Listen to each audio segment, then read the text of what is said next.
আসসালামু আলাইকুম। কেটিএস রেসিপিতে সবাইকে স্বাগতম। আজকে আমি আপনাদের করে দেখাবো আলু দিয়ে মুরগির মাংসর কারি। Let's do it. একটা পাতিলে হাঁসও ছোটো টুকরা করা মুরগির মাংস নিয়েছি, তেজপাতা, দারচিনি, এলাচ, পেঁয়াজ কুচি দিয়ে দিয়েছি, হলুদ গুঁড়া দিয়ে দিয়েছি, শুকনা মরিচ গুঁড়া দিয়েছি, ধনিয়া জিরা গুঁড়া দিয়েছি,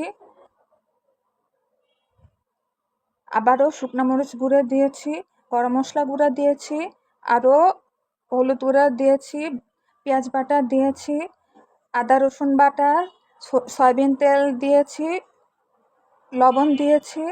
এখন হাত দিয়ে মেখে নিয়েছি।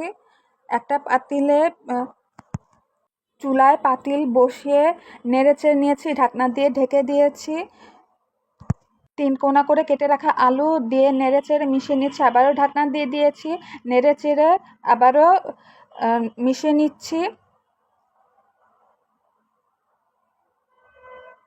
আবারও ঢাকনা দিয়ে ঢেকে দিচ্ছি।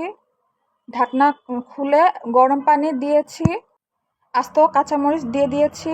মেরে 2-3 বার পানি দিয়ে ঢাকনা দিয়ে ঢেকে রেখেছিলাম। এখন আবার ঢাকনা দিয়ে জাল দিয়েছি, হয়ে গিয়েছে। আজকে এই পর্যন্তই। সবাই ভালো থাকবেন, সুস্থ থাকবেন। আল্লাহ হাফেজ।